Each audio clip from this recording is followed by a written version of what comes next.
Is it really private internet access, or does PIA's name overpromise and underdeliver? Stick with me, and over the next few minutes, I'm going to give you all the details from our latest VPN adventure.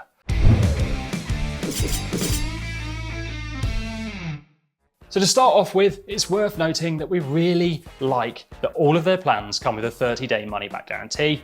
It just makes spending money so much easier. Plus, they won't force you to answer a laundry list of questions when you ask for a refund. Just make the request and you get refunded instantly. I mean, that's how it should work.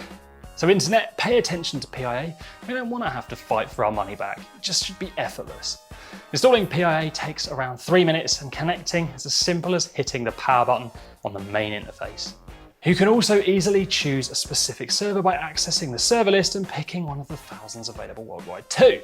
We've done tons of reviews and research on VPS, and the good news is when it comes to choosing a VPN, PIA definitely delivers, offering access to Netflix libraries in Canada, US, Denmark, UK and Japan, as well as BBC iPlayer and Amazon Prime Video. But it's not one of what we consider to be the best features PIA has to offer, because it doesn't unblock Netflix France or Brazil, and connecting to Disney Plus France is also hit and miss.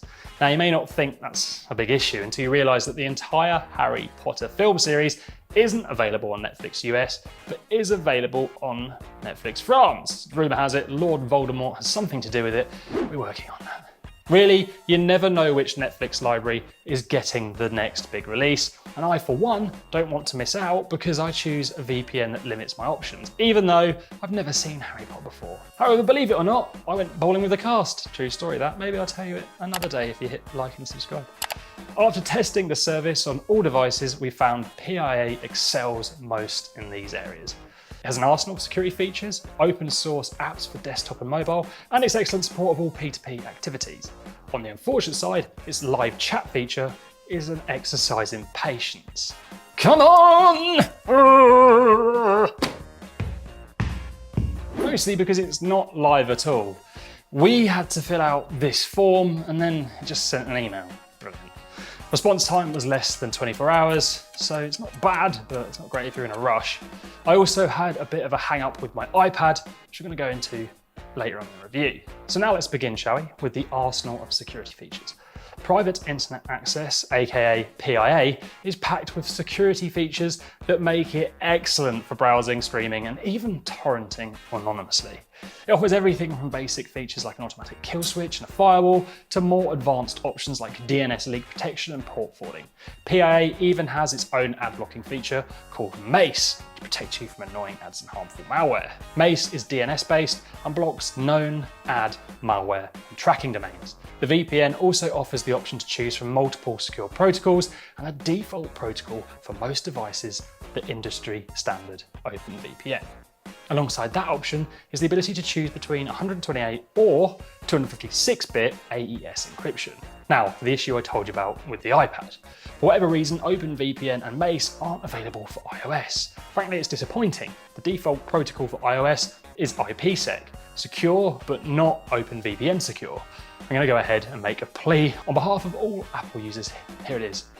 PIA. We hate ads, malware and trackers too. We realise Apple makes it hard for developers to come up with workable solutions for its software, but we'd love it if you gave us the option of OpenVPN for security and also humbly ask that you attempt to make MACE available for iOS. Seriously, ads are wicked annoying and no one likes being bombarded with them. Thank you, that is all. Whew, I feel better now. Moving on, speaking of please, don't forget to like this video so I can continue begging VPN providers for features on your behalf. Anyway, all of these advanced features don't come cheap. While it's not the most expensive, PIA is on the spenny side. Never fear, I have created a bot that constantly scans for the best PIA promotions available and then updates the link in the description. I'm not going to do the superhero thing. I'd recommend checking that out to make sure you get the best price. Now, these deals aren't always available on PIA's homepage, so you might not get the best price if you don't pay attention.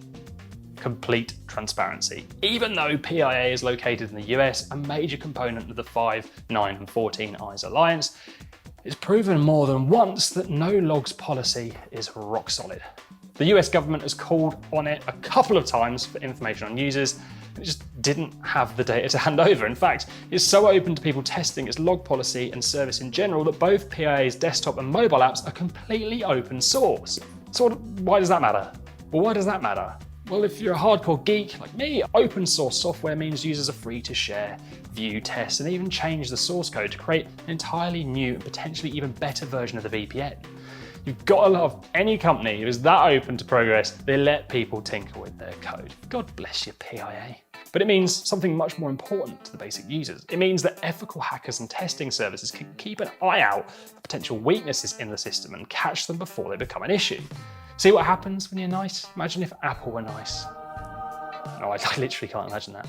PIA fixes the weakness and you remain safe, never having known an issue existed. So next up, we need to discuss that it openly supports P2P activity. Plenty of VPNs allow torrenting, but very few VPNs openly support and encourage it. I think I'm gonna get a I Heart PIA t-shirt made. These guys are awesome. PIA allows torrenting on all of its servers and provides full P2P support. It also offers torrent-friendly features like split tunneling and a kill switch. With split tunneling, you can choose which apps you use with the VPNs and which ones you want to run outside the VPN. So you could download torrents using the VPN, but access messaging apps without the VPN. Plus, you can connect to up to 10 devices simultaneously, which means an octopus with 2 extra tentacles could share files on all of its devices at the same time. That's if they could use electronics or had 2 extra tentacles. Imagine an octopus using a laptop, how it would type. Its tentacles would just stick to the keyboard. So glad I'm not an octopus. Anyway, as far as humans are concerned, you'll probably never need that many connections at once, but it's an attractive option for large families. To be honest, torrenting generally gets a bad rap because it isn't allowed in some countries and musicians and actors seemed threatened by it for some reason. Maybe it's because people love to steal their work. Maybe. Apart from that, it's a great way to find innovative free source software, promotional music, and independent films. So a quick recap. Pros: tons of advanced security features, open source apps for desktop and mobile, truly torrent friendly, and it's great if you're an octopus with 10 tentacles. Cons: iOS is lacking a couple of key security features, and the monthly plans are expensive. So that's about it. If you want more information, check out the in-depth review of PIA by clicking on the link in the description. Oh, and one more thing. We spent hours testing these VPNs to find all the little quirks and hidden gems they have to offer. We test it on tablets, phones, gaming systems, literally any device that supports it. In fact, I'm starting to go cross-eyed from all the blue light. No, seriously though, it's a lot of screen time. I'd appreciate it if you took a minute to leave a like or a comment to let me know you're still out there loving what we do.